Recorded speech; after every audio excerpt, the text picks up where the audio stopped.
Good morning, Whittier Wars. I'm Noah, and here with me is Julie. Welcome to the 23rd edition of the Whittier Morning Tea. We're here to bring you the latest news from DC's very own Whittier Elementary School.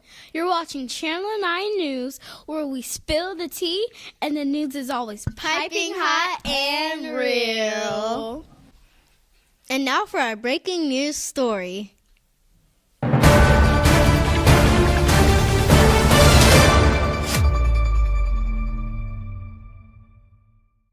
As you know, March is Women's History Month.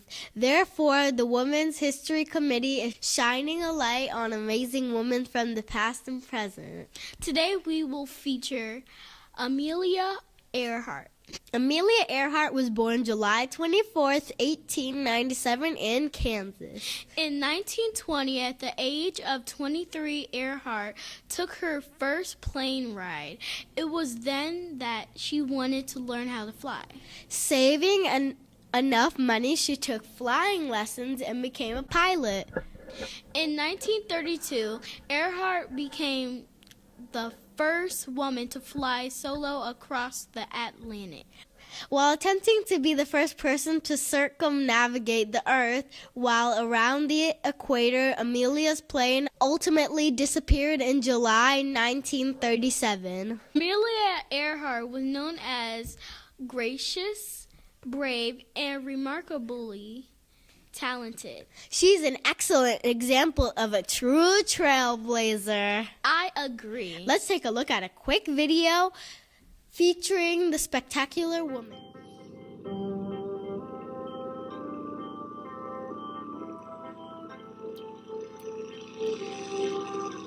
On a summer day in 1932, Amelia Earhart completed another record-breaking flight.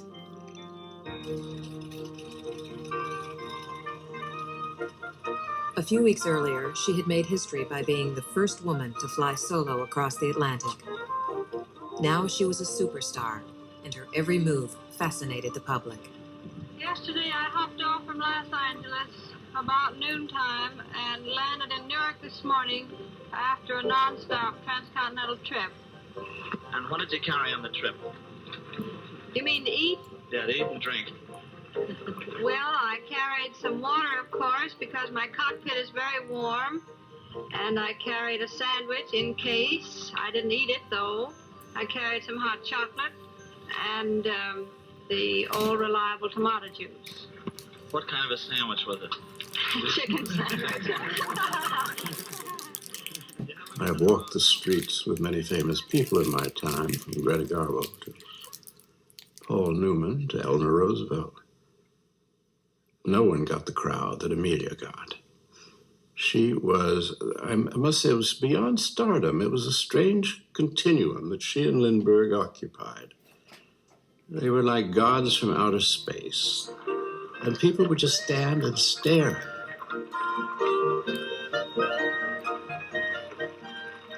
Amelia Earhart was a legend, the first modern American heroine, adored because she was daring and successful in a man's world, and because she was magnificently promoted in the press and newsreels of the time. Welcome back to the Whittier Morning Tea. I'm Lyric, and here with me is Claudia. We are thrilled to announce that we are sitting here with the winner of the Oratory Contest in honor of Black History Month. Meet Ariana Alexander. The contest was hosted by the New Bethel Baptist Church at Light Point. The Oratorical Contest was a contest on public speaking. Oration refers to the art of public speaking. Before we begin with our interview, let's hear Ariana's speech. The next generation of Black excellence by Ariana. Credits to Sojourner Truth and Martin Luther King Jr. Well, children, where there's so much racket, there must be something out of kilter. Our leaders before us, like Sojourner Truth, Harriet Tubman, and Martin Luther King Jr., paved the way to our freedom and excellence. But I hear the children in the South and the kids in the North talking about rights. But what's all this here talking about? I've been scared for my safety, not sure what would happen next. A survivor of child abuse. But ain't I a woman?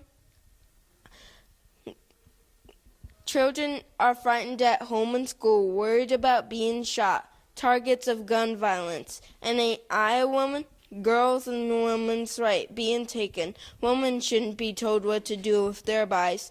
And ain't I a woman? I am the next generation of black excellence fighting for the freedoms of our time.